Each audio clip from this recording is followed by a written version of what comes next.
Alexa, resume. Hey, what's up, everybody? JayC here, and I want to welcome you all to a new live stream. We're celebrating the holidays as well, let's face it, baby. Star Wars is back and better than some might say ever. So this is kind of the theme of tonight, and we are going to be giving, or I'm going to be giving away $100 store credit to Big Bad Toy Store. We're going to be playing some Star Wars trivia, so hopefully you've got your Star Wars think caps nearby. Got a little Mandalorian music going in the background there. Hey Alexa, pause. But welcome everybody. Let's see who's in the house. See, we've got Quinn Comics. What's up? Everett's in the house. Dave is in the house. Cobra Classified is in the house. Dylan is in the house. Bullwinkle 80 is in the house. So welcome everybody. This is going to be about, I'd say this stream, we're going to do about an hour, hour and a half. That's what I've kind of allocated for tonight. So again, going to be talking Star Wars. No Mandalorian season finale spoilers tonight. Try and keep them off the comments if you don't mind. You respect those who maybe have not yet seen the season finale. But I'm not going to be bringing up as much as I want to. I mean, other than to say, man, that was a great season finale on Friday yesterday. I watched it Friday morning and my mind was blown. I really, honestly, like throughout the rest of the day, I had a hard time concentrating and getting stuff done because I just kept going through my head everything that happened and where this might lead and where that might go and all this stuff. So I don't think they could have done a better job. And I was even caught off guard a little bit because like I hadn't realized that we were at the end of the season until just a couple days before, and I was like, oh, what? The season finale? No, man, they haven't set it up yet. But they pulled it off, man. They did great. But we are gonna be talking Star Wars. Tonight's trivia contest for the $100 store credit is all gonna be Star Wars related trivia. I've got 7 questions, and I'm going to go over the rules for those of you who are new to the trivia. And then, we're just a couple days away. We're less than a week away from Christmas. Now, I don't know if everybody out there watching celebrates Christmas. If you're Jewish and you celebrated Hanukkah, happy Hanukkah, happy holidays. But for me, it's Christmas, and we're just a few days away. So this is kind of my Christmas holiday special live stream. I've got the festive eggnog in the cup tonight, which I love, but also probably means I'll be visiting the porcelain throne later this evening. Lactose and all that. But so, and I'm gonna share some memories. Star Wars and the holidays. When I grew up as a kid, Star Wars was the very first action figure line that I collected. Oh wait, before I also just want to let you guys know, I tried out a new camera tonight. It's not new, but it's the first time I'm using it for live streaming. I've hooked up my DSL camera, so hopefully maybe you'll notice a little better quality picture tonight. I got an email the other day from Hasbro Pulse saying that my Cobra Commander Regal variant had shipped, and it was supposed to be, according to FedEx, it was supposed to arrive today. So I'd hoped that it was going to arrive today, and I've got a new camera set up for the review studio, and I was hoping to take a look at that figure tonight. But alas, it didn't show up. I went and looked closer at the tracking, and didn't even look like it had left California. So probably the earliest it'll be here is Monday, and that's assuming it hasn't been lost or what have you. So but when I do get that figure, I will be taking a look at it either in a live stream or as just a regular review. That's one I'm definitely looking forward to. But because that didn't show up, I cut any kind of go into the review studio tonight. But I do have a new kind of setup for that, which I'm anxious to test out for a future live stream. But also, I've got just the new DSL, again, not new, but new to live streaming DSL hooked up here. So I'm interested to hear from you guys, if the quality's better and all that. So, but anyway, so Star Wars and the holidays have always kind of gone hand in hand. As a kid, you know, waking up Christmas morning, going down, it was the Star Wars gifts under the tree that I was always most excited about. And, one year I remember, the Death Star playset, the Jawa Sandcrawler, I remember getting one Christmas. So, a lot of memories, when I think back to, being a kid at Christmas, a lot of those memories go hand in hand with Star Wars. So it was my first action figure line that I not collected, but played with, action figure toy that I played with as a kid. My parents took me to see the original Star Wars movie when it first came out to theaters and all the other movies, after that. They actually allowed me to skip school the day that Return of the Jedi came out in theaters, and we went and saw it in the middle of the day, which was a weekday. So I remember that. And Empire Strikes Back, when I first saw Empire Strikes Back, there was a big I remember there being a big thunderstorm outside the theater, and you could actually hear the thunder and everything through the sound and stuff. So it's just memories like that that just kind of stick out to me when I think about Star Wars and all, back in the day. So I am a huge Star Wars fan, and I have not been this excited for Star Wars since a long time. I've always, I always loved Star Wars, but, there's just an excitement level. You can feel the Star Wars energy in the air. I have not seen one negative comment from people. And in this day and age with Star Wars, to me, that's amazing. But I've not seen, online, I've not seen one negative comment about Friday for people who've seen it, Friday's season finale. That's not to say there aren't people out there who didn't like it. I'm sure there are, but it's just, all the previous Star Wars movies, while there were people who liked it, there were plenty of people who hated them, and but not with this Mandalorian series. So I'm just really stoked about Star Wars, and excited for things to come in regards to that. So let's get a closer look. So, Stephen Brent, what's in? Merry Christmas, man. Jack has. Do I collect hot toys? I have a few. I don't collect hot toys on any kind of regular basis. I've got mostly Marvel. I've got a lot of the Captain America figures because I'm a big Cap fan. I've got a couple Iron Man figures. Well, I got Iron Man. I got the first Iron Man they did, and I've got the first War Machine that they did. And then I have the Christopher Reeve Superman and the Michael Keaton Batman. I have hot toy versions of those. I think that's about it.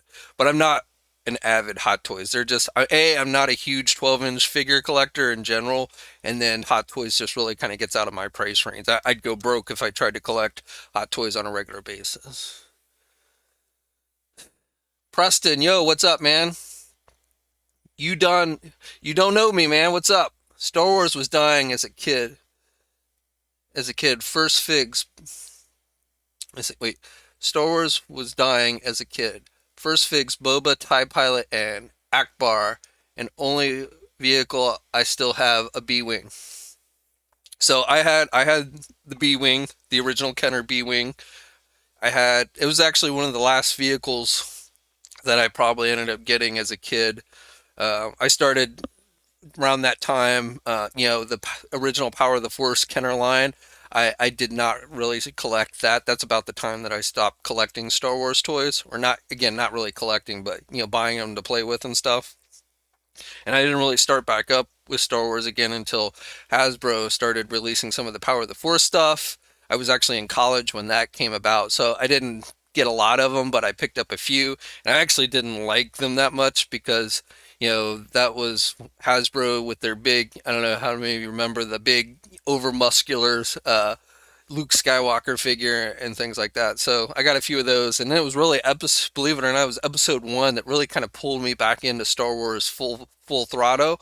I started collecting all the episode one toys, and I told myself I wasn't going to, and then I went into a KB and all the new, this is when the movie first came out and all the episode one stuff was just sitting there and it just brought back all the memories of Star Wars and I ended up buying them. So that's really what got me back into Star Wars. I think originally the only Power of the Force Hasbro figures that I had gotten was Luke and Boba Fett. Jackass says, Merry Christmas and God bless you. Same to you, man. Dylan says, we need more figures from the Mandalorian character. I agree. I mean, Hasbro, it's kind of been slow out the gate. We started to see more figures. The latest Black Series figures with Moff Gideon and Krill and Grief Karga, those are starting to hit Target stores as I understand it.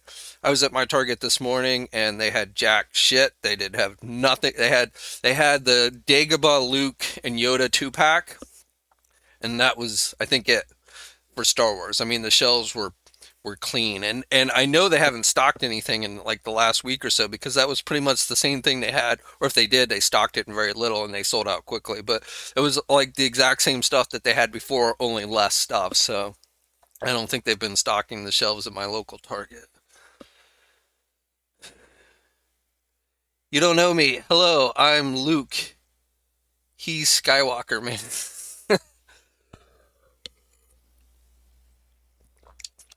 Oh, and that video that went up this morning, I was testing out the camera for the review station with the Manny faces. So it wasn't meant to go live. I didn't even realize until like a few hours later. I mean, it was only like 2 seconds long, but that's what happened there, for anyone wondering.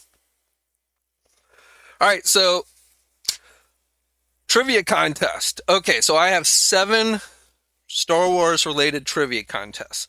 This is how the trivia contests go here. So I'm going to ask the question, and then I'm going to look over at the comments, and the first correct answer that I see, keep in mind that I will try and grab the first actual correct answer, but it is when things start scrolling really fast, I can't swear 100% that I'm going to get the very first one, so I don't want somebody to say, oh, I was first, so I deserve. So it's the first one I see and call out name, and then that name will go into this bowl, and you can win. You can, if you were the first person to get all 7 questions right, your name would go in this bowl 7 times, and then at the end of the evening, I'm going to draw out one name, and that name is the person who wins the $100 store credit to Big Bad Toy Store. So, and I will announce the winner at the end. The video will go up as a regular video. Sorry, the eggnog's giving me a little indigestion. But I will go up, or I will announce the name at the end of the video. If you're here at the beginning but you can't stay through the whole thing, the video will go up afterwards. Yeah, I know the algorithm might screw with me, but I really don't care. I don't play the YouTube algorithm game. You guys either see the videos or you don't. You either watch or you don't. But I'm not going to hide the live stream videos, as I've been hearing people talk about, that you have to do, or that YouTube somehow screws you or something with the algorithm. So the video will be available after it goes live. It'll become a regular video. And so if you come back tomorrow and you see that you won, you couldn't stick around for the whole live stream, then I'll give you like the day to claim your prize. You'll contact me. I'll give you an email address and you'll contact me. Hopefully you'll stick around for the whole thing. But like I said, if not, understood. And if you win one of the early questions and you come back like tomorrow and find out you win, then you claim your prize and you get the $100 store credit. But the idea here is you want to try and get as many of these questions right as you can, because the more you get right, the more, the better your odds are going to be. Now, in the past, we've had somebody, got 2 questions right and they still didn't win the drawing. So it's not a guarantee. If you get more than one right, it's not a guarantee you're going to win. But like I said, it increases your odds. If you only get one right, you've got 1 in 7 chances of winning, basically. So So we'll start off with the first question, and I'm going to mix these up. I don't have any particular order. It's a mixture, toy related, TV, movie related, um, maybe even some a little bit outside of those areas, but still Star Wars related. So some will probably be harder. Others, you may have to go to Google and try and look it up, which you're allowed to. It's just that's going to make it take you longer to actually give me the correct answer. So if somebody knows it off the top of their head, they're likely going to win the round. But yes, you can use Google and what have you to look up the answers. Okay, so this one I think will be an easy one. What Star Wars movie features a stormtrooper hitting his head as he walks through the door?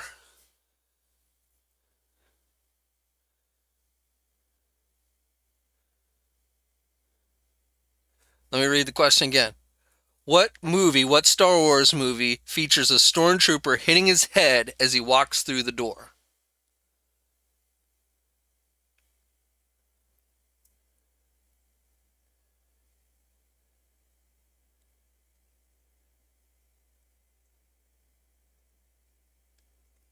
Bean says episode 5. John G with A New Hope. You are correct, sir. So John G wins the first round. Congrats. So this is it was like a blooper that they forgot to, I guess, remove from the movie. But when the stormtroopers are opening the door in the Death Star to find C-3PO and R2-D2, one of them, who I guess was really tall, ends up bumping his head. If you watch closely, you can see he's walking. He goes boom, and you actually see it on camera, and they forgot to remove it. So, but it was Star Wars: A New Hope. So, John G, congrats, man! You're the first name to go into the bowl. All right, and so throughout the night, we'll go through. I'll ask them additional questions. So within about an hour and a half, we'll get through all 7 questions. And John G, if he gets another one right, he'll get another. He'll get another name in the bowl, so that'll increase his chances of winning. So let's see. Scruffy Nerd, Star Wars. Oh, you guys still giving the... There's seems to be more of a delay tonight than normal, but I don't know. I don't know if that's on my end or your end or what.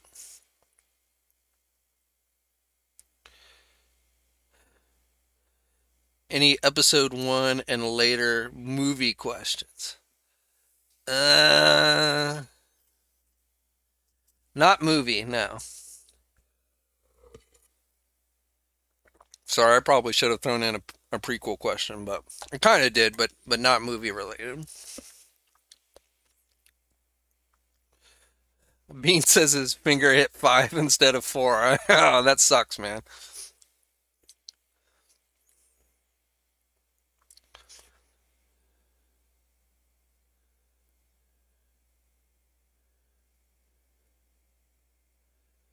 All right, so, like I said, Star Wars has a lot of memories for me. So, obviously, when you think of Star Wars and the holiday special, you think of the TV series, which Star Wars fans love to hate. But for me, when I was a little kid, my grandmother got this book called The Wookiee Storybook. Now, this isn't the original book that my grandmother got me. I lost that one, or it fell apart, or what have you. But years later, as an adult, I went out and found it because it just had sentimental value to me. But every Christmas, I got it on Christmas, and my grandmother gave it to me. And as a kid, we would read it together. Now, it's not really a Christmas story per se, but it takes place on the Wookiee planet. It's got the characters from the holiday special in it. So, it's kind of a tie-in to the holiday special. So, I've always thought this is a really cool book. It's got Han Solo in it, which was always my favorite character in, the original movies, the Millennium Falcon. So, basically Chewie's kid gets lost in the woods, and Han and Chewie have to go find him and stuff. So that's really the crux of the story. And he went out in the woods um, to find these berries that only grow in out there in the forests of Wookiee land. I forget the name of their planet, but and he wants the berries because he wants to make use them in this pie for his dad when he comes home. And so he goes out, he sneaks out to try and get them, and of course he gets lost and runs into trouble and everything. And then Han and Chewie come, and they got to rescue him and everything. So it's a cool book, like I said, for a kid and everything. So it's called Star Wars: The Wookiee Storybook, and this is definitely something that would read all the time around Christmas time. Let's see, Moiferman. Sorry if I butchered that. I want a has I want Hasbro Pulse.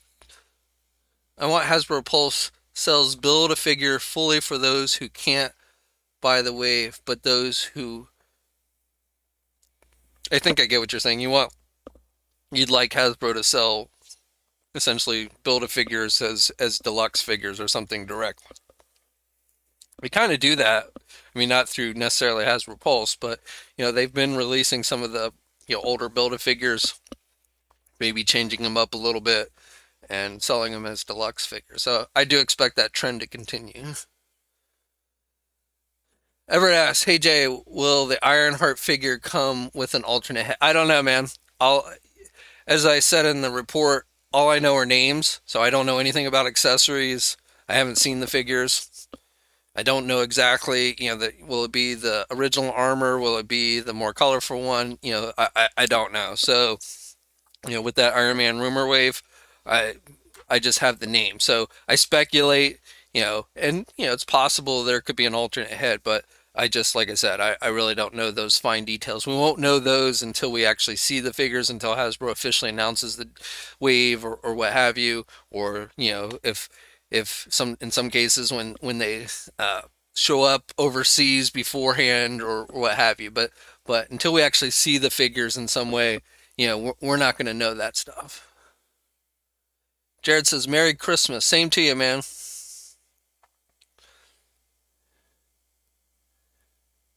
Duval says, "Just realize it's the first name I'm seeing you without your famous hat. Or first time you're seeing without my famous hat.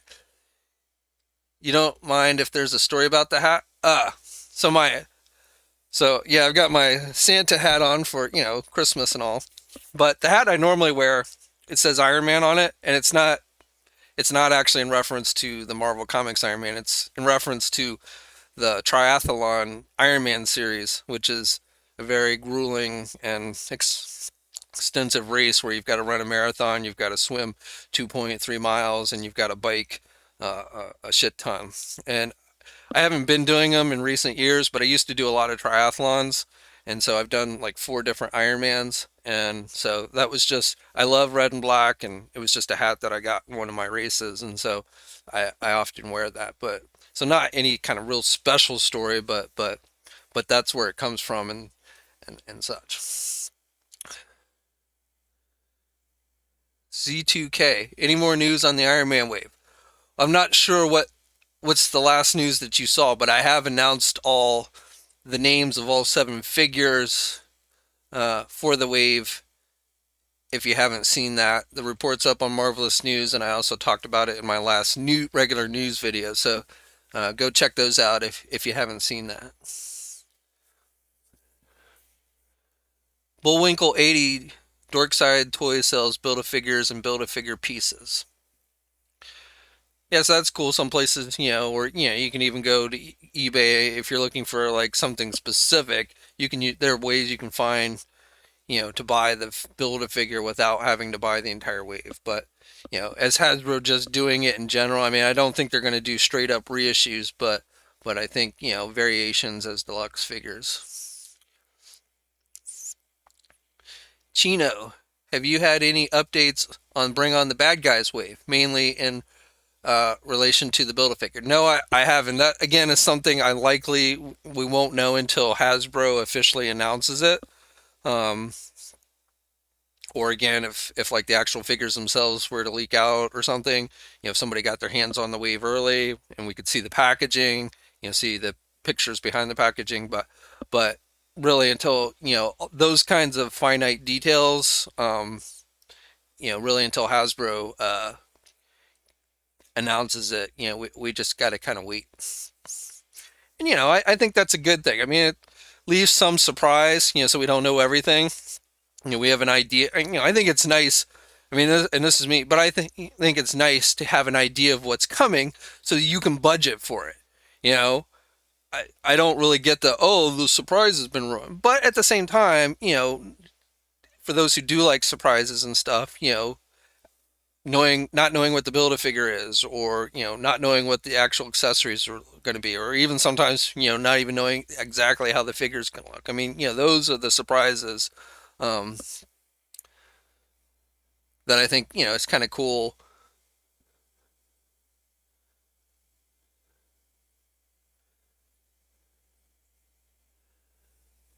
Speaking of, well, not really, nobody brought up fire, but you can't have holidays without lighting up the old Yule log.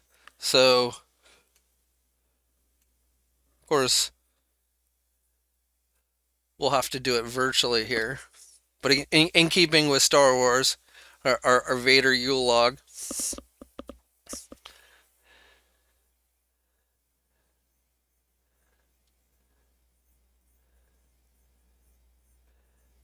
No sound here. I just going for that whole fire effect. Let's see. Mr. All Mine, what's up, man?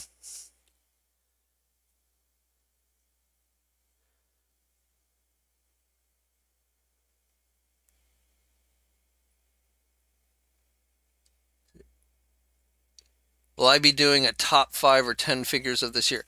So that's a good question. So my plan is, after probably starting right after Christmas, that period between Christmas and New Year's is typically a very slow time for news. So I will be doing. I haven't fully worked out the details, but my plan is I'm going to be counting down my favorite action figure lines, and I'll break it down in a little bit.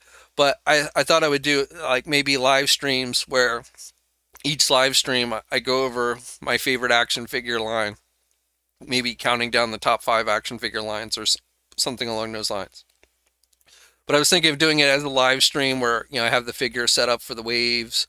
Maybe not every, especially if it's something like Marvel Legends, but a lot of the figures set up, and then we can just kind of talk about it. You guys can share your thoughts, and then I can share why I like it and things like that. So I'm probably not going to do a traditional top 5 video, but do look for like that week between Christmas and New Year's, maybe a string of live streams where we sit down and I go over and talk about the favorite action figure lines of this year. And there's actually quite a few new lines out there, or fairly new lines out there, that I've really been digging. Of course, there's the classics like Marvel Legends, but newer stuff that as well. So, and I may do it as like from best to worst or what have you. Those I haven't totally worked out, but definitely look for something along those lines the week between after Christmas and before New Year's. So KJ, my man, doing a super chat donation of $5. I thank you, man. I really appreciate it. So, are there any Toy Biz Marvel Legends that you still prefer over Hasbro versions of the same characters? That's a hard. There's Toy Biz figures that I still like very much, but I'm probably, as far as like displaying and stuff, pretty much anything with an update figure from Hasbro is probably going on the shelf over a Toy Biz. I don't have room for everything, so, but like, and until I see it in person, I can't say for sure.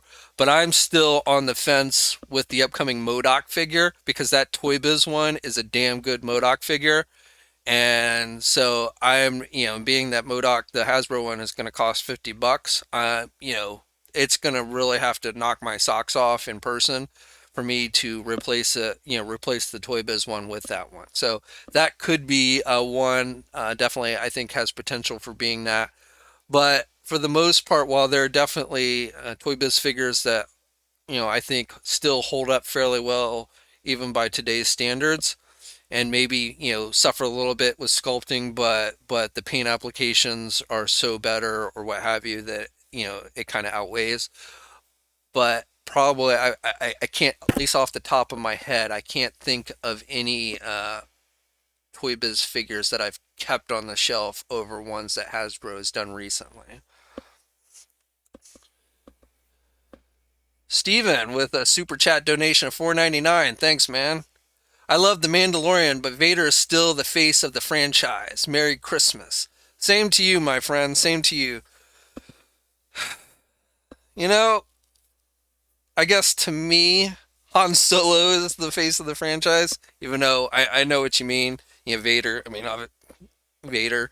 So, and I don't think The Mandalorian will ever replace Vader. I don't think anyone will ever be quite as iconic as Vader.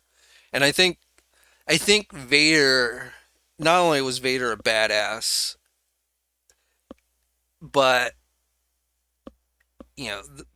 Empire Strikes Back, when it came out, nobody saw that revelation. Not even the actors themselves. I mean, as I recall, the actors didn't find out until like very last minute.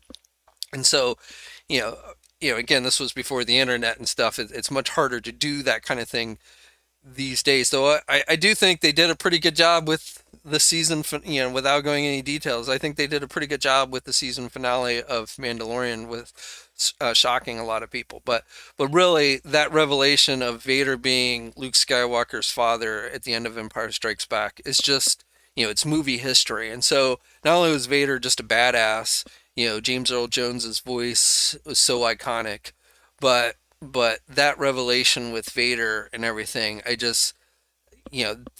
don't think that will ever be topped, because I just think in this day and age with the internet and everything, it's near impossible to do something like that. So I would agree with you that Vader, I think, will always be one of the first names that anyone thinks of, new, whether you're a newer fan or an older fan. I mean, even though newer fans, I mean, if you think, and you got to put your, see, this is kind of an interesting thing. Like I love Star Wars. I follow it all. I've watched all the cartoons. Well, I haven't watched all of the last one, the Resistance one, because that one just was I tried to watch it, but I just wasn't able to. But I watched, all Rebels, all of Clone Wars, and you know, but especially as Mandalorian is building up popularity with Star Wars, so it's not just the diehard fans that are starting to get into it, but it's the more casual Star Wars fans that are being kind of brought back into the fold. And as I was seeing friends on Facebook who, again, aren't the diehard Star Wars fans, talking about the season finale this week of The Mandalorian, some of those guys, they didn't even realize the time period in which The Mandalorian was taking place. I think they thought it was taking place like after, the Force Awakens movies and stuff. So, and they didn't know who Ahsoka was from a hole in the head. So, because they'd never watched the clone, those were cartoons. A lot of older Star Wars fans don't go and watch. Casual Star Wars fans don't go and watch the cartoons because they're still perceived cartoons as something for kids and stuff. So, and it got me wondering. It's like if I didn't know the history of the dark saber, if I didn't know the history of Bo Katan, if I didn't know the history of Ahsoka Tano, how would I perceive this season of The Mandalorian? I think I would still enjoy it, but I would probably be a lot more confused about everything that had happened, and maybe not enjoy it quite as much. So you really have to kind of put yourself, and again, I grew up on Star Wars, the original Star Wars movies. I've been there for every movie along the way. But those of you who are younger, maybe you came in on the prequels. And I did not like the prequels that much when they first came out. I've learned to appreciate them more over time. And overall, I like what Lucas did with the storytelling of the prequels. Some of the acting in places is still, in episode 2, and Padme and Anakin are on her planet. I mean, it's hard to watch sometimes, but overall, and when I still don't really like Anakin's turn to the dark side. I thought that could have been done better, but still, overall, the way they built up how Palpatine came into power and things like that, I thought was really well done. Kind of taking pages from history and stuff. So, but thinking about what it would be like if I was a Star Wars fan coming in during the prequels, or say even the sequels. Maybe the sequels were really my first exposure to Star Wars. And so you really have to kind of, think about it, how those fans perceive this and stuff. And, it probably puts a totally different perspective on Star Wars than somebody like me, like I said, who's been there essentially since day one. And I know I'm kind of rambling, but these are the kinds of thoughts that I've been having since watching the season finale of The Mandalorian. And with that, let's go to another question. So just to recap, yeah, I probably have been hitting the eggnog too hard, but just to recap. So we've only asked one question so far. There's a total of 7 questions tonight for the trivia contest. I'm going to read the question. It's going to be Star Wars related. The first person who I see gives the right answer in the comment section, and again, reiterate that I see give the right answer and I say their name. Their name then goes in the bowl, and at the end of the night, we'll do a drawing, and the person I draw out is the winner. So, the next question. Actually, I'm going to say this is the hard one. I'm going to save this towards the end.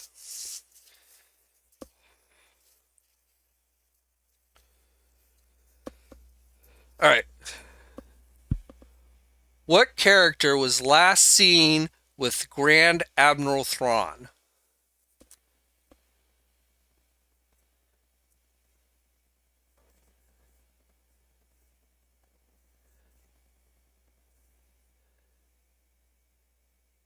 Again, I'll read the question again. What character was last seen with Grand Admiral Thrawn?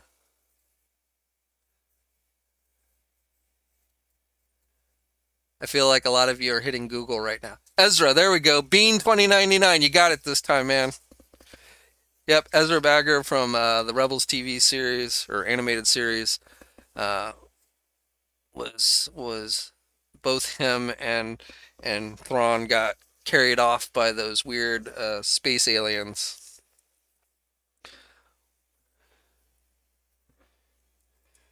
But Bean was the first one that I saw with the correct answer. He screwed up on the first one and typed the wrong number, but he got the second one, so congrats, man. Your name is now in the bowl. So we've got now 5 questions left, and I'll ask the next question in just a couple minutes. Let's go back to your guys' questions.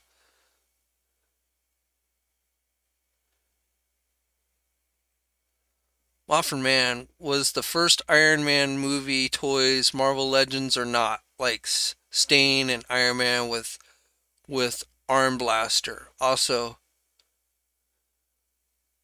call me Moy. No. No, the first they weren't really in scale with they were 6-inch figures, but they were a subline and they actually were a little bit shorter than Marvel Legends, so they actually don't scale super well with regular Marvel Legends in general. So no, the first Iron Man figures were not actual Marvel Legends. But I will tell you that if you're a fan of the first Iron Man movie, 2021 is going to have something good for you.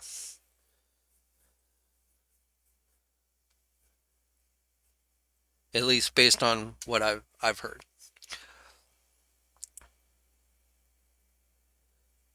Scruffy Nerd says the delay is killing me. Yeah, I don't know why we're getting such lag.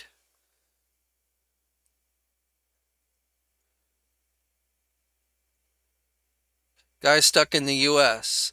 6-inch Street Fighter figures on the way. Not that I've heard.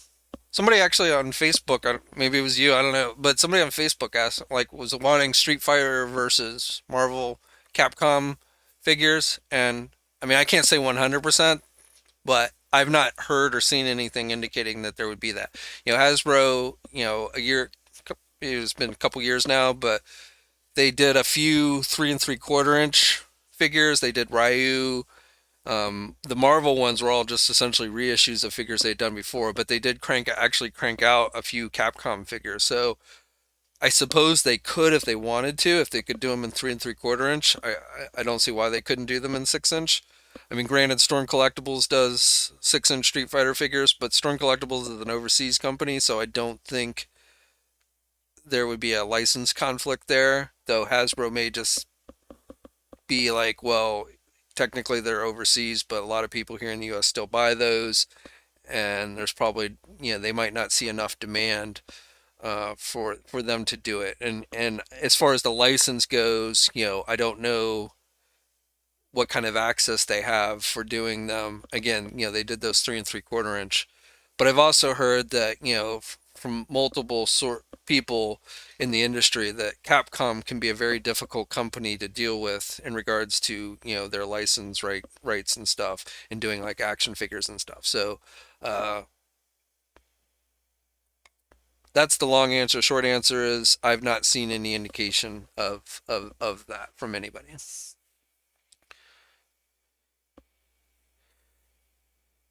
Mr. All Mine, he says the same. Hated the prequels when they first came out, but don't mind them now. They are better with age. Yeah. And I mean, there's definitely good parts. There are parts that kind of make me cringe in the sequels, but there are parts that I really like as well. And I mean, the same goes for the sequels too. There are some parts in the sequels that make me cringe, but there are parts in the sequels that I really like, and I don't mind saying that. I love the scene in The Last Jedi when Luke comes and he goes out and confronts Kylo Ren, and he does the whole. I love that scene, and it chokes me up every time I watch it. And I didn't like that he died at the very end, but I thought that was a great scene. And so while there are definitely parts in the middle of that movie that I don't really like that much, I love that scene. In Force Awakens, when Han confronts Kylo Ren, I think that's a great scene. Again, I hated seeing Han Solo get killed, but I thought that was a pretty good scene overall. So, both the sequels and prequels, there are things I like about them, and there's things I hate about them. But I can still go and watch. I could sit down and watch all the movies, and I can't say that about every movie. So,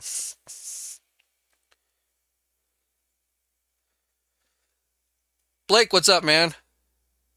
Are we going to get classic gray silver Mark 1 Iron Man to go with, along with the 80th anniversary Iron Man and Silver Centurion? I'm trying to think off the top of my head, but I don't think I've seen anything for a Mark 1. So off the top of my head, and again, that's not a guarantee that it couldn't happen. It just, I don't know whether I've seen, how much of the stuff for next year I've seen and how much is still, a mystery. So, but nothing I've seen that I can recall off the top of my head would indicate that.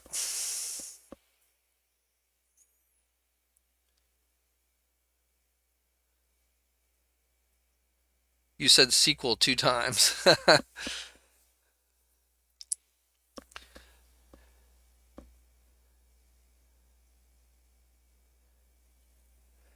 But hey man, it's not a holiday party without, little festive.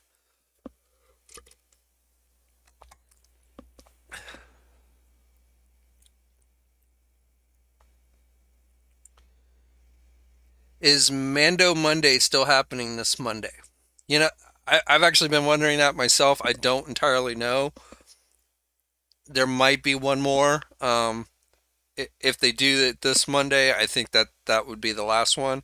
I want to say they said they were going to run through the month, but I don't know 100%. So I guess we'll have to wait and see on Monday. My guess is if there is, it's probably not going to be anything major, but Thanos the Mad Titan, Toy Biz did a Mark One. Yes, yes they did.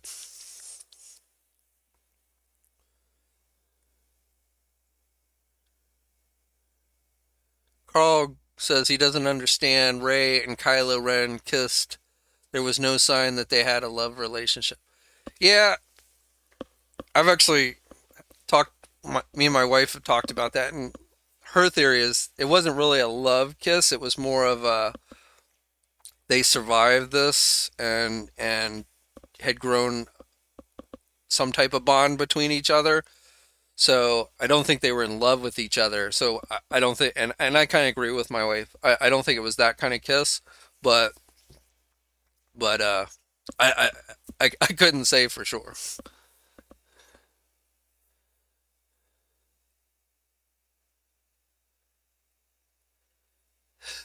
Jerry said he opened up the Baileys. Cheers, my man.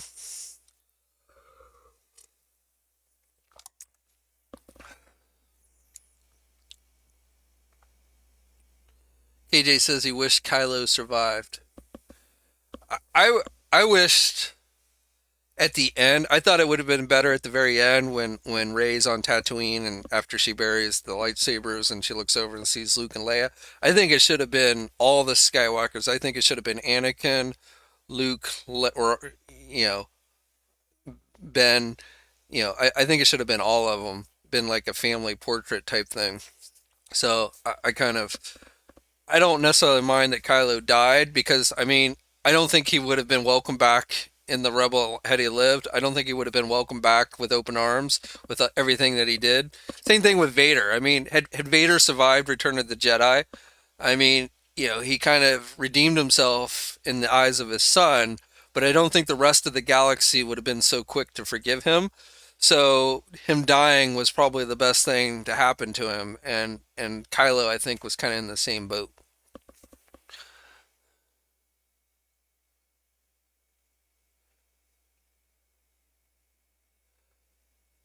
Boy asks, what are my thoughts on Electro and Doc Ock appearing in Spider-Man 3? I think it's going to be interesting. There's all kinds of rumors. I mean, Green Goblin and Sandman and I don't know how much truth there is, though. My guess is probably every major character in any of the previous Spider-Mans have at least been considered to be brought into the Spider-Man 3 movie. So I wouldn't be surprised if all of these actors have been approached in some shape or form. That doesn't guarantee they're going to be in the movie. It doesn't mean they came to a conclusion. But it seems like the idea here is that they're going to bring in all these characters from all these past Spider-Man movies. So, we could see them all, or, maybe we'll only see a few. I don't know, but I'm my guess is probably every one of them has at least been approached to discuss the possibility of coming into this movie. And that entails salary, whether you're available, whether you want to do it, things like that. Those types of negotiations. But whether all of them are in there, I definitely would like to see Green Goblin uh, make an appearance. He was one of the better Spider-Man villains.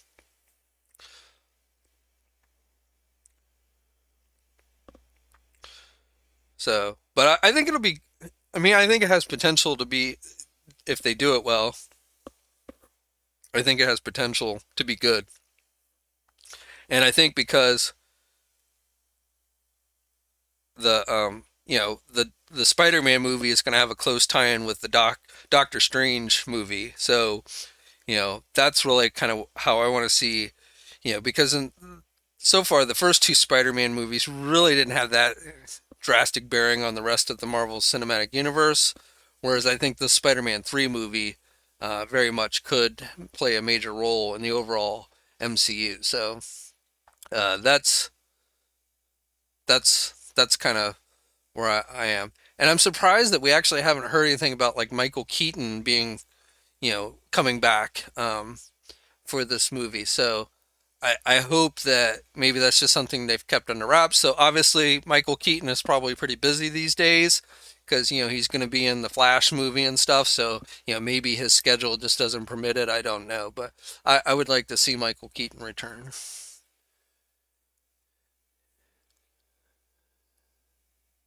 Mr. Matz, please talk to Todd McFarlane and ask to complete the Teen Titans team figures, or at least Beast Boy. He'll definitely listen to you all. I mean, I could tell him, but honestly, he's not gonna. Todd does everything based on sales data primarily. So, if he sees these secondary characters sell, then I think he'll do more. But I would love to sit here and tell you, you know what? If I go and hit up Todd and say, hey, make this figure, it would happen. But unfortunately, it doesn't really work that way. And there's no YouTuber out there that's got that much influence with these companies. In my opinion, at least. Some may disagree with me, but we don't have that much sway. And they, most of them, I think, if you go onto the message boards or you go to their Facebook pages or what have you, and you post those comments, I think they read them. I don't know how much bearing, because again, like especially with McFarlane, I think they look at sales data more so than they do comments on the internet. But I mean, next time I see him, I certainly will run it by him. But unfortunately, like I said, I don't really have that much sway with him that me saying make it happen, that it actually would. I'd love to think, in my mind, I'd love to think that, but reality is that I'm just a guy on YouTube talking toys, and that's about it. Yeah, I wish. Yeah, I don't actually have Todd on speed dial, so I have Todd's PR people on speed dial that I can then contact to try and set something up. I can tweet to Todd directly. I mean, Todd often you'll find him tweeting and stuff on social media, on Twitter and stuff. So I can tweet him just like you guys can, but I don't. It's not like I can go, "Hey Todd, it's Jay. What's up, man? Yeah, I've been wanting to know if we could get these figures made." Again, I wish I did, but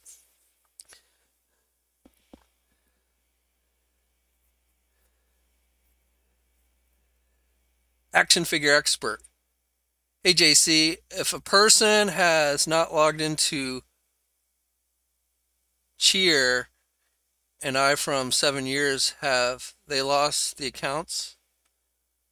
I'm not sure I understand that one. Duvall says, do you know why we haven't seen any news about a Baroness and Beachhead wide release? Is it because of the Target contract? Um, no. I think it's because Hasbro has just got caught with their pants down on GI Joe Classified, and they didn't have that much stuff planned out for the year, and then the movie got delayed, so the movie stuff that they were going to release this year had to be pushed back, and so that's just left huge gaps. So they did the live stream the other week showing off figures that aren't going to be released until almost next summer. So you don't want to announce something so far in advance that by the time it actually comes out, people have forgotten about it. So they're really kind of in that position where there's really, everything is so far off from actually being released. And I mean, this is somewhat my opinion, but based on what I've heard them say and things like, and just common sense, I think they've just, they're so far off from the next batch of stuff released that there's just really nothing more for them to reveal at this time. So there's going to be this gap of really not much on the GI Joe front. So now, I don't know if a Baroness, I mean, I'm sure eventually there will be a single, I have very little doubt that eventually there will be a single release of Baroness. I don't think it'll be the exact same figure as the Target exclusive. I think they'll probably change it up some, maybe paint her outfit dark blue or what have you. But I have very little doubt that at some point they will release a single release of Baroness. But when, at the very earliest, it wouldn't be until towards the end of next year.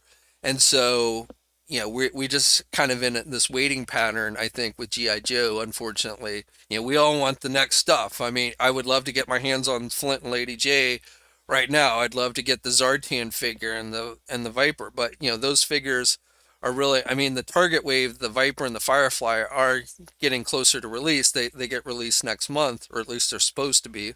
So we'll see if they actually make it on time. But still, the next actual regular wave, that Zartan wave's not due out until I think like March, and then the Lady J and the Flint I think are due out in June or what have you. So, we've just got to kind of be patient, I think. And according, I mean, Hasbro's own words, they underestimated the popularity of GI Joe. I don't know why. It's their own damn brand. I can understand retailers being hesitant, and I still don't think, unless the Snake Eyes movie does really well, retailers are going to show that much interest in GI Joe, the big box retailers. But I don't understand why Hasbro themselves didn't have more confidence in their own line from the get-go, especially with the 6-inch stuff. I mean, GI Joe fans have been clamoring for 6-inch GI Joe figures for as long as I've been covering this stuff. So I don't know, but they say they got caught with their pants down and they underestimated the popularity of the line.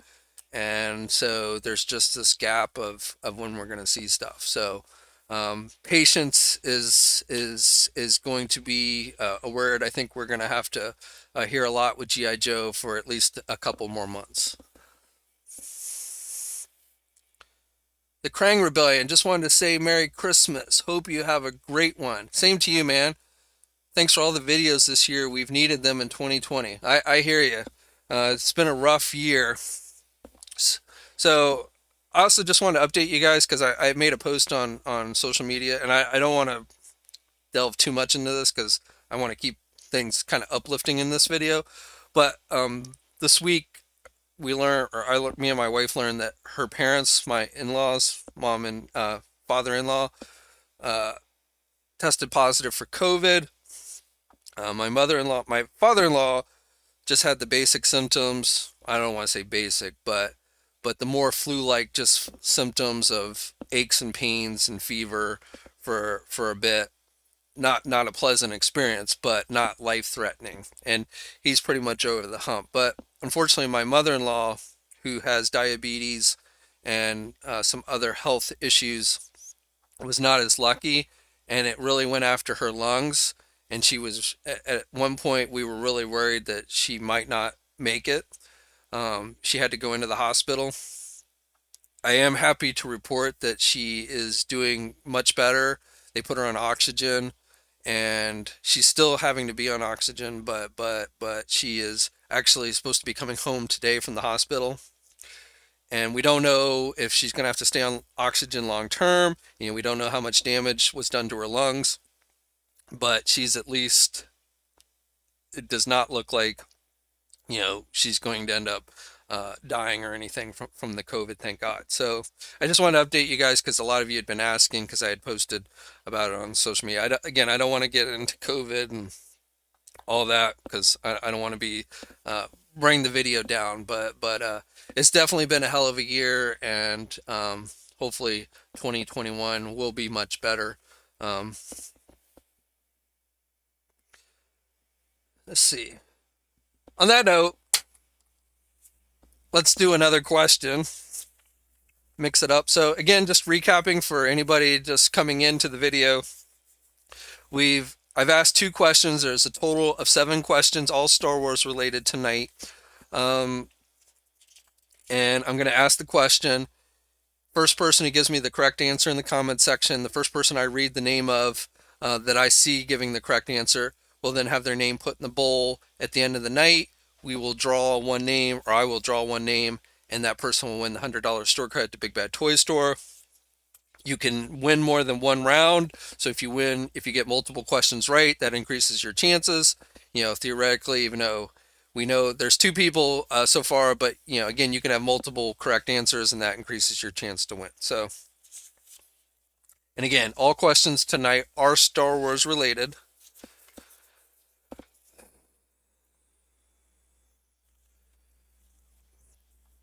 Okay. Boba Fett question. Who is responsible? What character is responsible for the dent in Boba Fett's helmet? The dent is iconic. It's shown up in every movie.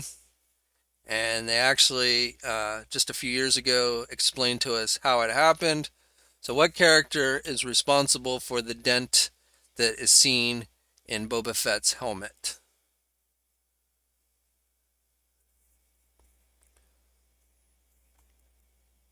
Getting with this delay, it's Cad Bane, Stickman.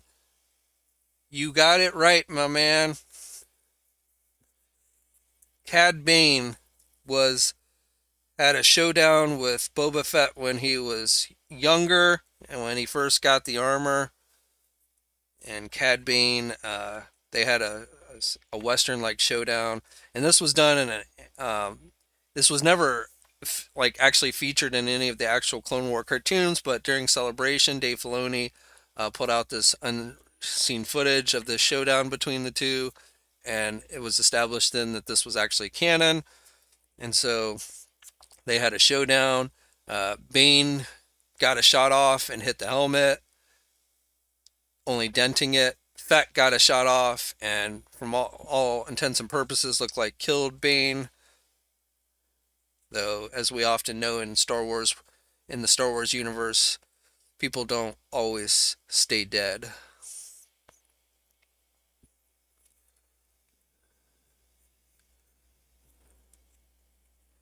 Alright, so Stickman, your name is now going into the bowl. So we've got 3 questions left for the evening. So we'll go to the next question in just a few minutes.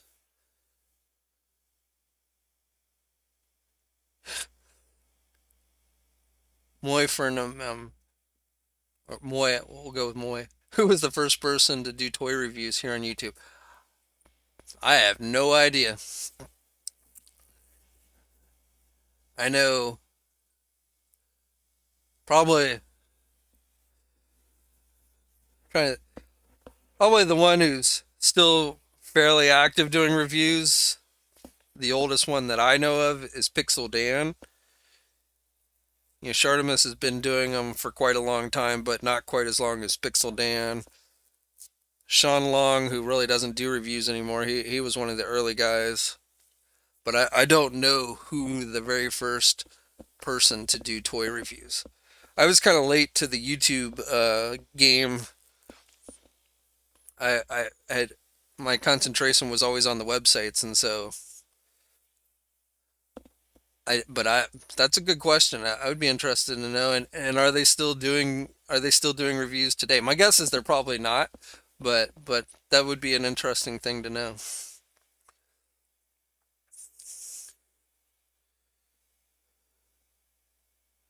Mr. All Mine, dang, never heard that about Cad Bane and Boba Fett. We'll have to find the footage. Yeah, go on YouTube and Google it. The thing from Celebration is on there. It's pretty cool. They had the actor who played Boba Fett in Episode 2, the kid, Daniel Logan. He did the voice of Boba Fett, and I think it was like supposed to be the first time, because they showed, Fett as a kid was featured a few times in the cartoon, but never in the armor. And I think this was like the first time he had put the armor on. Um, so, and of course, that Dent is still featured today.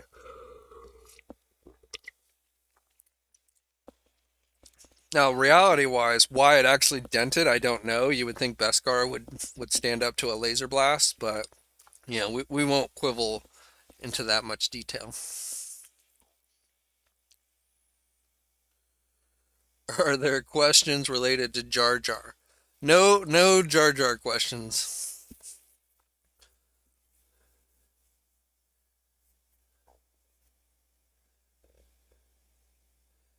MK Solid asks, has anyone received their Spawn Kickstarter figure? I haven't actually heard of anyone actually receiving them, but I did see, I think Tide had posted a video of them coming into their offices. So my guess is people will if they haven't already, very soon should start receiving them.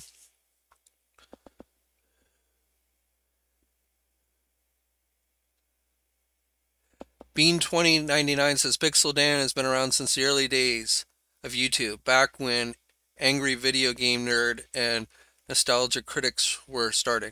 Yeah, he's definitely been around a long time.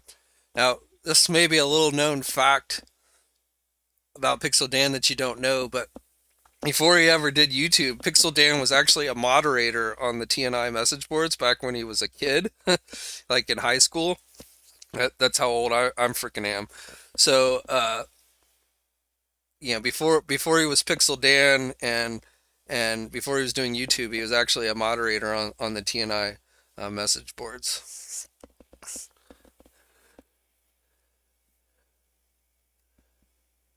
Rodney says, Merry Christmas. Same to you, my man.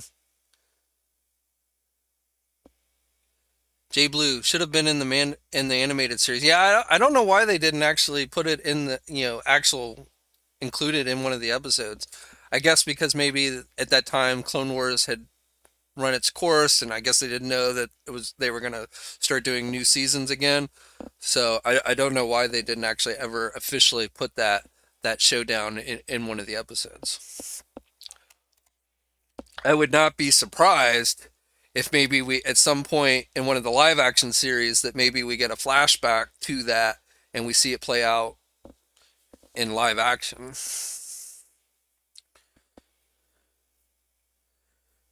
TM, Merry Christmas, everyone. Same to you. Wolfbane, when do the Sentinels ship? Off the top of they gave a date, but I don't remember off the top of my head when it was. I want to say, next year, towards the end of next year sometime, but I think if you go to Hasbro Pulse and go to the HasLab section, you can find that information out. KJ says he didn't know that TNI had been around that long. Yep. TNI has been around for over 20 years, though the original site name was American Dream Comics and Collectibles. And but I've been running the sites. I mean, TNI was the first site. Like Marvelous News is not as old as TNI, but I've been doing this stuff for over 20 years now. Jason, what's up, man? That's correct. Jason Schumacher, who does a lot of the news on Jedi Insider for me. Mandalorian 30 was Pixel Dan's message board name. So Pixel Dan was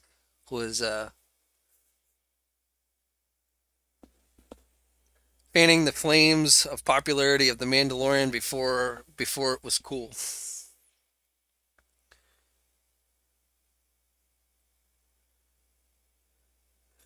KJ says he wanted a Mandalorian armor Baby Yoda. That would be funny. That would be. If Baby Yoda got his own Mandalorian armor, I wouldn't mind seeing, even if it was like as a joke or something.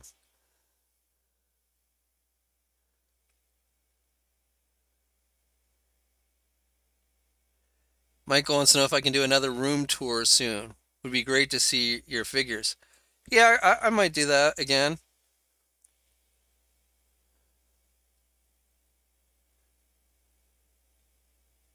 A guy stuck in the U.S. Dungeons and Dragons and Real Ghostbusters 6-inch from Hasbro.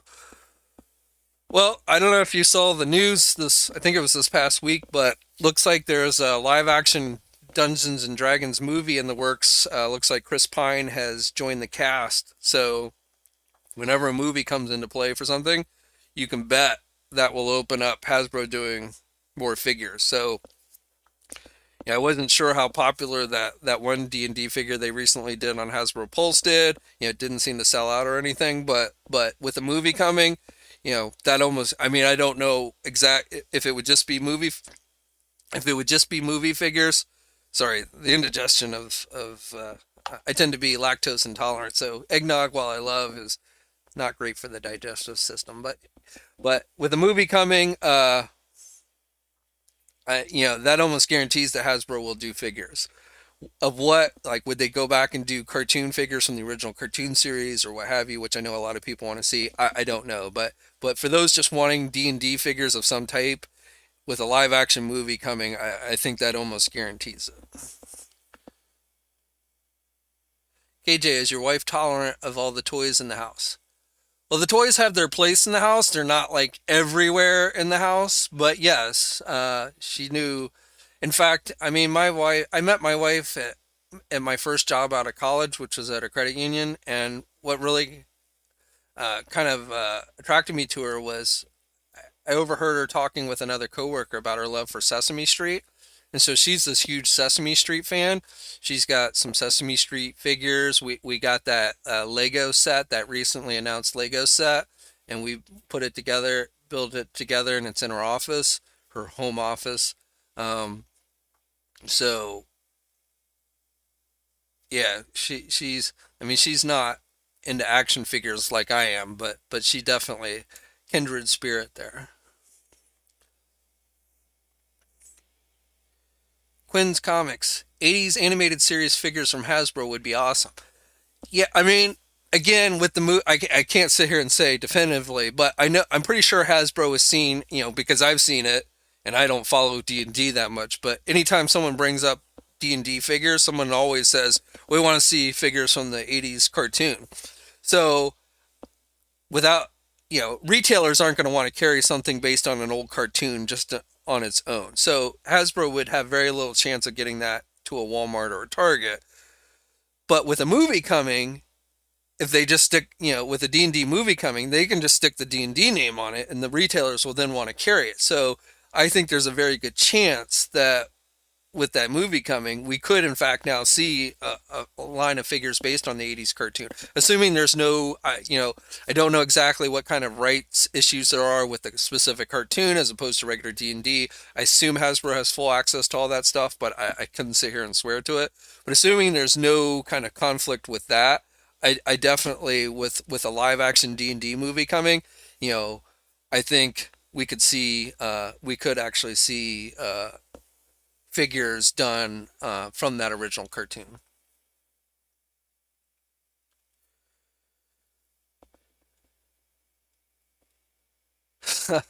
Angel says I should have made Dan's old name a trivia question. Yeah, I don't know if he used that name anywhere else other than TNI. So, and I don't know. I forget exactly when he switched over to Pixel Dan. Like he volunteered as a moderator for me, in those early years, and then he kind of went off on his own thing, and I lost track of him for a while. And then, I started seeing his videos and stuff online, and we kind of got reacquainted and stuff. But there was a little bit of a gap um, from when he was a moderator on TNI, and which actually was, again, the original name of the site was American Dream Comics and Collectibles, or ADC for short.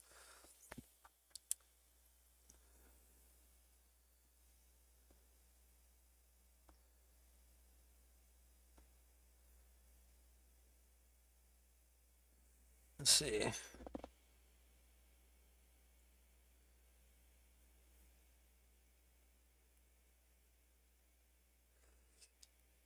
Jay Blue says he would only date or marry a woman who. Sorry, my mouse cursor's in the way. Uh,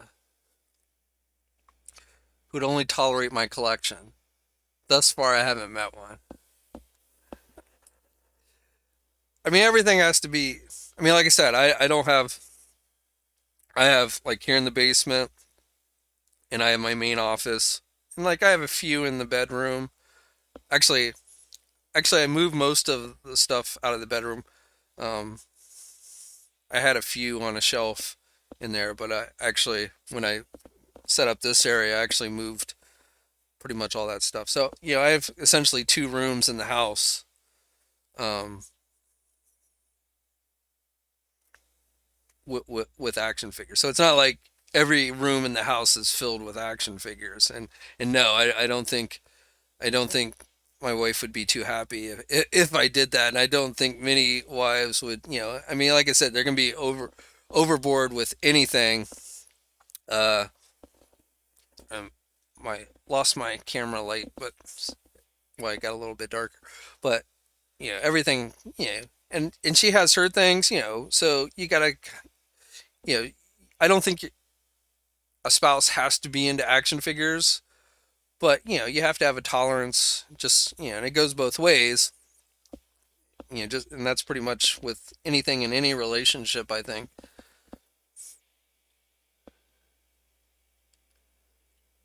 But like less about the action figures, but more like I enjoy being able to sit down, and we can watch The Mandalorian together. She's not nearly into it as much as I am, but she still watches it. Same thing with like Star Trek. Um, and I got her into Star Trek, when we first started dating. I showed her all the old Star Trek stuff. But we can sit down and watch Star Trek together. She enjoys the Marvel cinematic movies. Again, not into it as much as I am, but she enjoys them, and so that's what I really love. You know, you know we're not down here playing with action figures with each other, but I love being able to go and then to see a movie like Star Wars and then be able to talk about it with her and stuff. So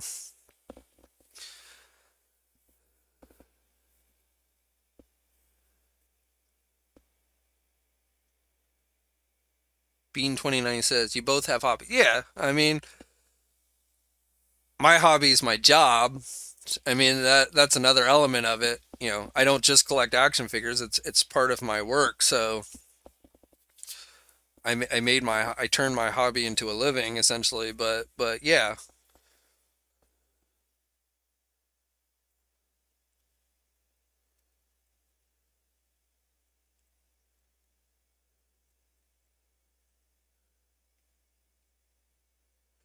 Tim M asks, what's my action figure gift to myself this holiday? So it is actually not an action figure. My gift to myself this year is I got the arcade one up, and I think I talked about this maybe in the last live stream. I got the new arcade one up Marvel versus Capcom, the Best Buy exclusive one, that has like five different games, including X-Men versus Street Fighter, Marvel versus Street Fighter.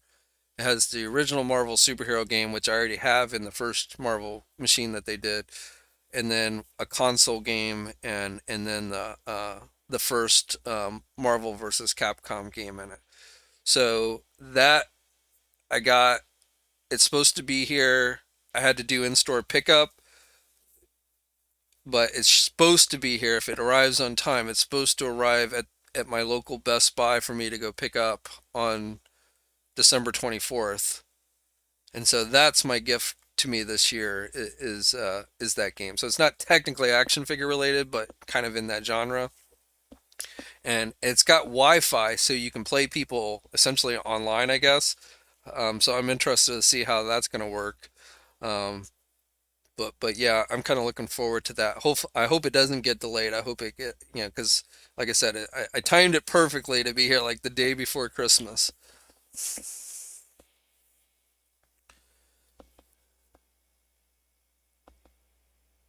Hey, Pavon,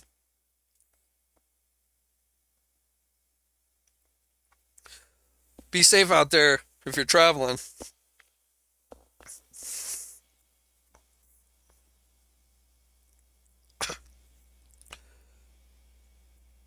Which Pavon says he found the new one of the new Wolverine movie figures. I seen the one with the leather jacket. I've seen that one. My Walmart had that. I haven't been like I went up to Target today. I did not go into the Walmart because the line to get into the Walmart was out the door and around the side of the building because in my area they've limited the number of people you can have in the actual store because of COVID restrictions. So people were standing out, and there wasn't anything really specific I was looking for. So I was like, I didn't even bother to go into Walmart. The last time I was in Walmart, I think they had that figure, the one with the brown jacket.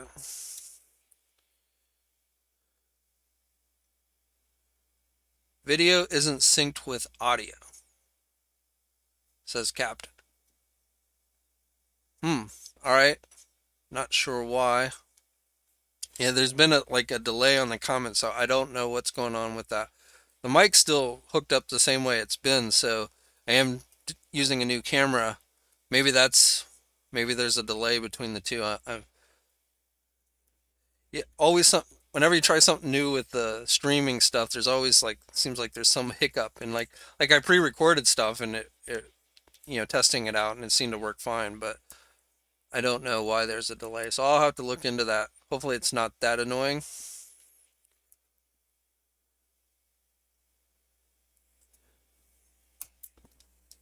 All right. Ooh, 7:30 already. We better start we'll start. We've got 3 questions left, so we'll kind of do these fairly quick. So if you're just coming into the video, there's been a total of 7 questions that are being asked tonight. We're down to 3. So I'm going to ask a question. It's going to be Star Wars related. If you get it right, the first person I see get it right, get the answer right, their name goes in the bowl.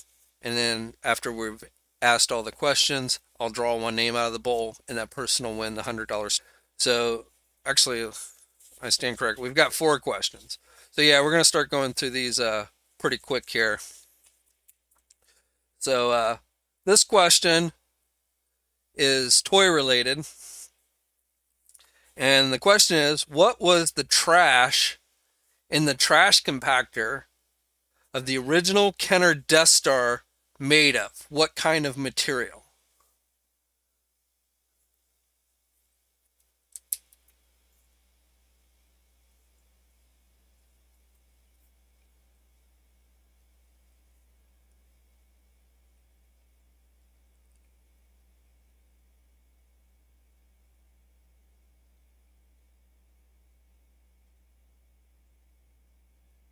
Foam. I'll take that as a correct answer. Dong 23117.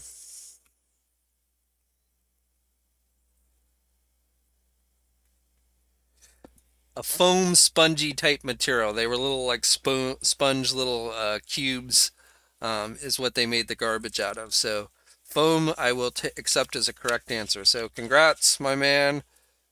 Dong 23117, your name is now going into the bowl.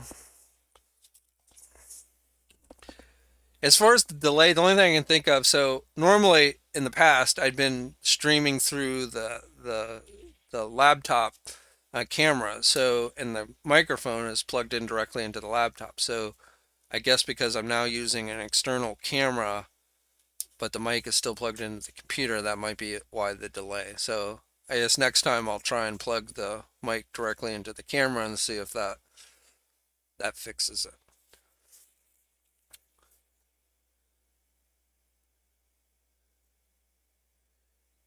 Jerry says paper. No, it wasn't paper. The backdrop on the Death Star was made of cardboard, but the garbage was made of a foam sponge like material.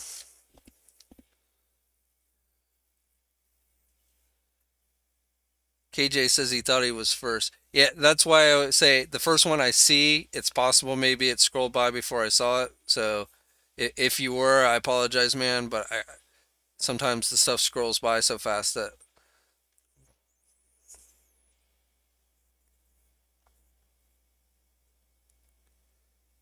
Jerry says he thought he was getting tipsy. That's all right, man, if you are. Nobody's judging here. All right, let's go because we still got three more questions and it's almost 7:30. Let's go and do another question. Back to back questions. This is going to be another toy one, vintage toy. What store was the original Kenner Cloud City playset an exclusive of here in the United States?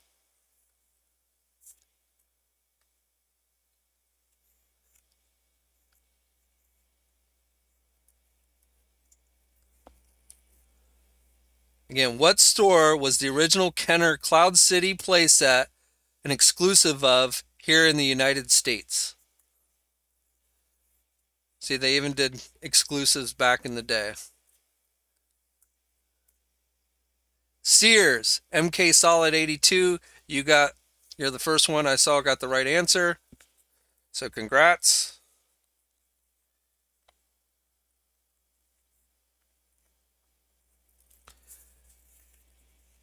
Sears was the place. It was one of those cardboard play sets. It wasn't, Kenner was famous for doing, a lot of those their first AT-AT was cardboard.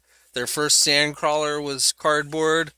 And their Cloud City playset was cardboard. Now, they did go, eventually do a full-on plastic AT-AT and a plastic Sandcrawler, but they never did a full-on Cloud City playset. We just got that that cardboard one, and it was exclusive to Sears, which is pretty much bankrupt. I I think there might be a few Sears still around, but for the most part, and maybe they, I don't know. Has Sears gone completely belly up? I've lost track. I know Kmart has, but yes, back in the day. And speaking of Christmas memories, you know, one of my favorite things to do was, around this time of year, you would get the catalogs from the major department stores, and that's, this is again before internet and everything, so that's where you would find out about all the new toys. So, in some ways it was those catalogs probably that kind of, motivated me to do, run sites like TNI. But you get the Sears catalog, you would get service merchandise was another one. And I always remember them coming in the mail and being excited to see what new stuff was in the catalogs. I mean, that's how we learned about new GI Joe, new Transformers, new Star Wars. Was those store catalogs?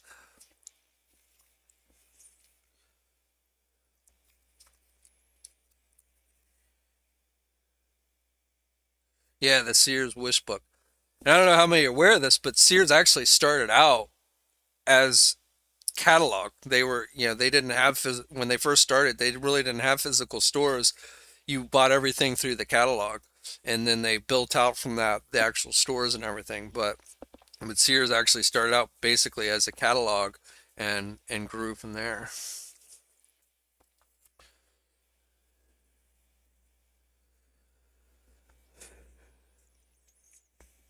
All right, let's do another one. Another question.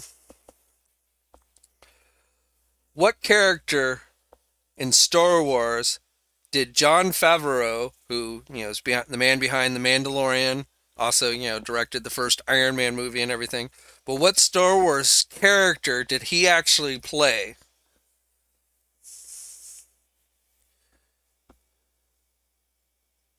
So before he started writing and directing and producing Mandalorian, he actually played a Star Wars character. And what was his name?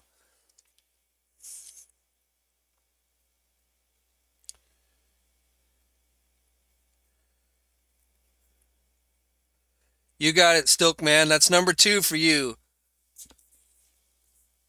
Vizsla, I think that's how you pronounced it, leader of the Death Watch. And that was in the Clone Wars animated series, so he voiced the character. He wasn't live action, but he was the voice behind the leader of the Death Watch.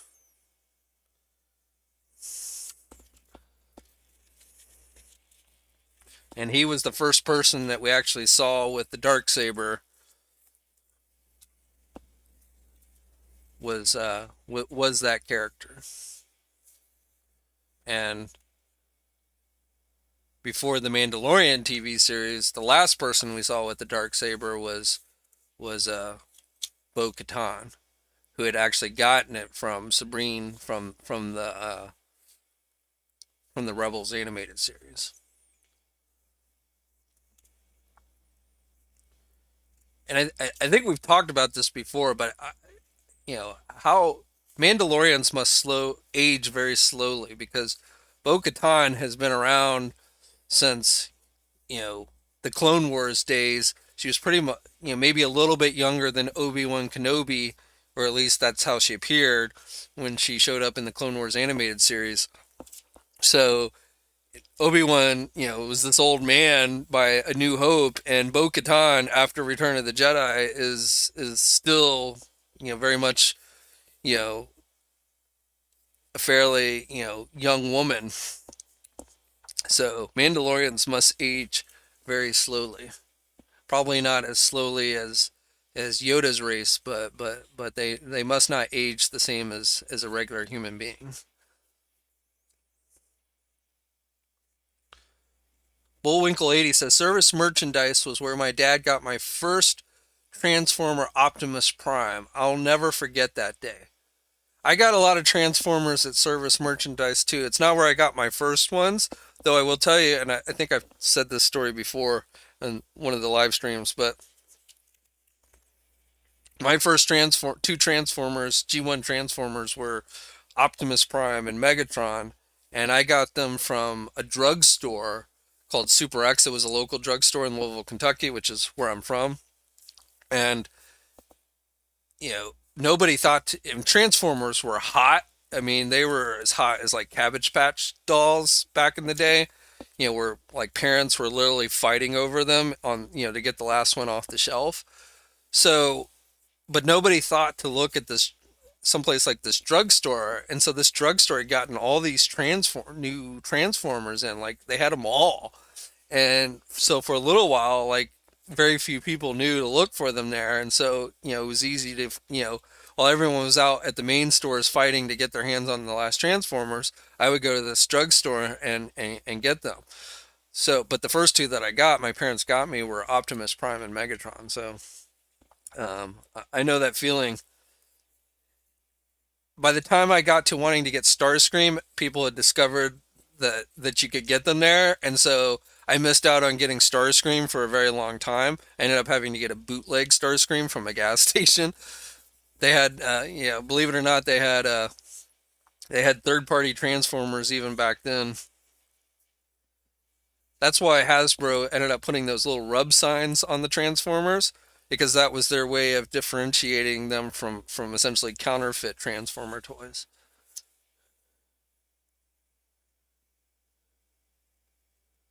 Bean says his first Transformer was a GoBot. I had a few GoBots. I had Leader 1. I still have my original Leader 1 figure, but I didn't collect GoBots that actively. I would watch the cartoon, even though the cartoon came on late in the morning. So unless I was homesick from school, I wasn't able to watch it. But when I would be homesick for school or what have you, then I would watch GoBots. But I'd never really actively collected the toys.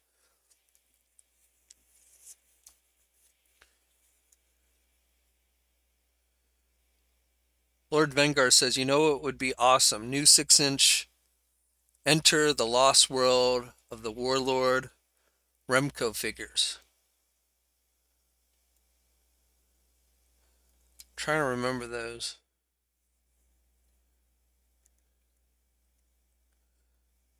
Brandon B says, Sears used to be the internet for us old people. Yep, it did. Sears service merchandise, JC Penney. those were, I think, the big three, at least for me.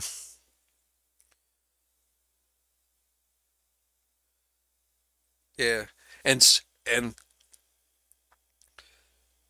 like the places I would usually buy my Star Wars from were Kmart and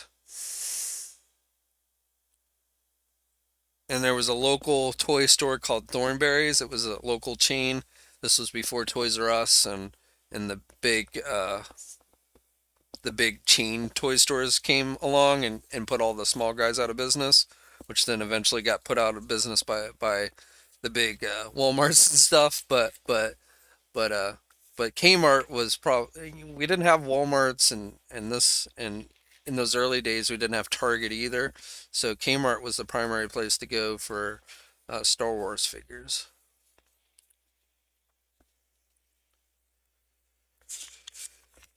All right, we've got one more question here. This one is going to be fairly tough, I think. This one you're probably going to have to Google. And it's not toy related, and it's technically not really TV or movie related, but it is Star Wars related.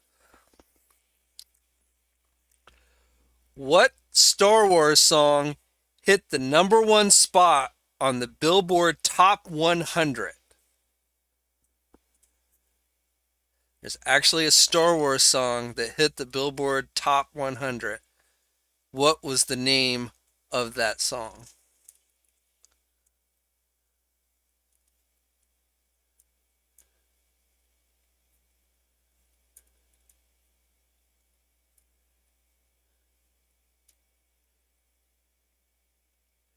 Duvall, I'll get to your question in a minute. No, not the Imperial March. Nice try, Lord Venger. Nope.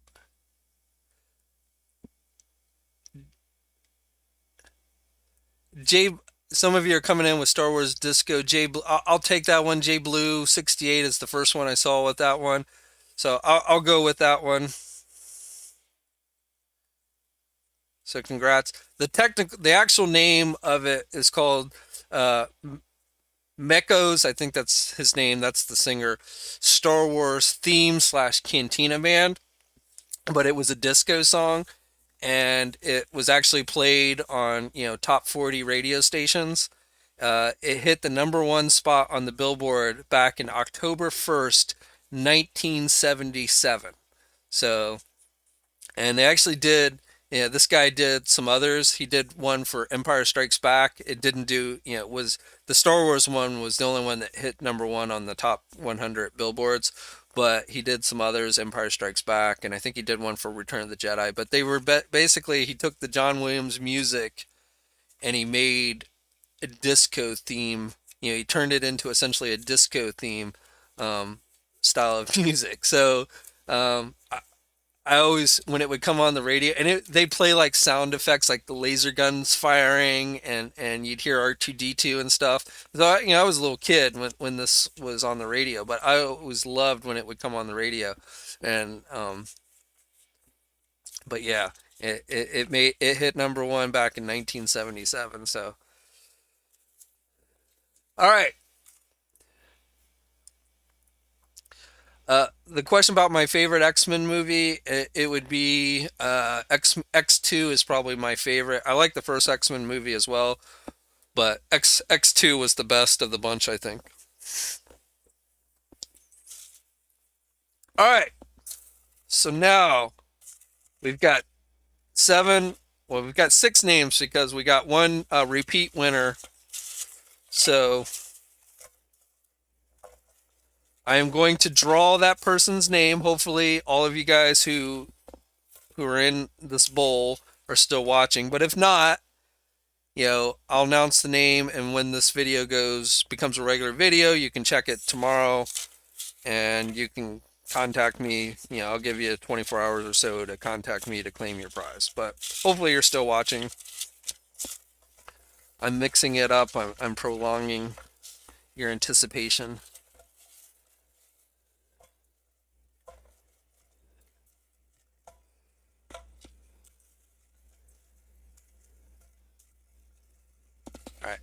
Close my eyes.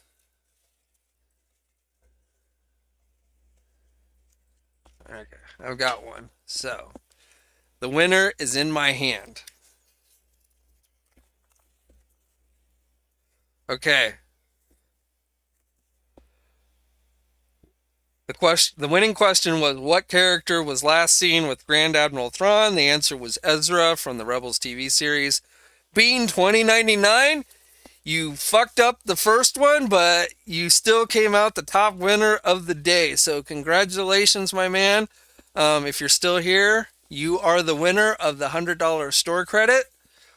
He said he mistyped the answer to this was the second question. He said he mistyped the answer to the first one.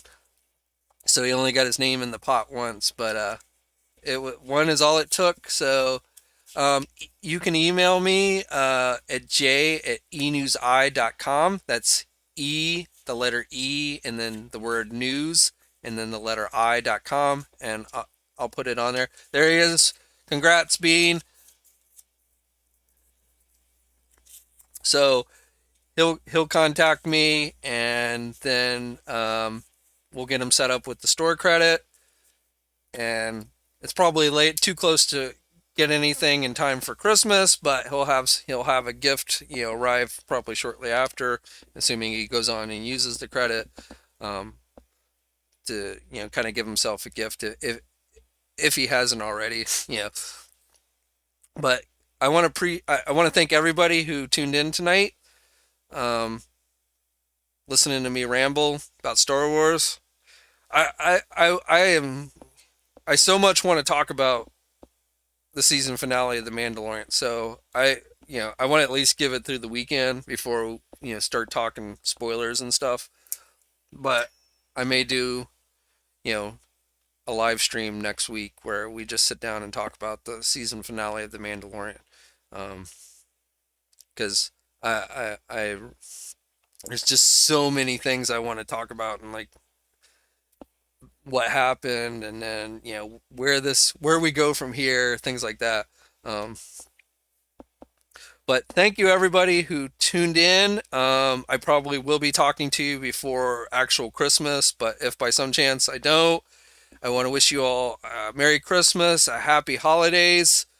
Stay safe out there, and until next time, I'll catch you later. It's never the same when I can't just go straight into the ending. Hey, thanks for watching today's video, and be sure to subscribe to the channel if you haven't already, and hit that bell notification so you're alerted every time I upload a new video. And be sure to head over to the Toy News International and Marvelous News message boards communities. It's a great place to talk toys and win cool contests like $100 store credits to Big Bad Toy Store. And remember, action figures are great.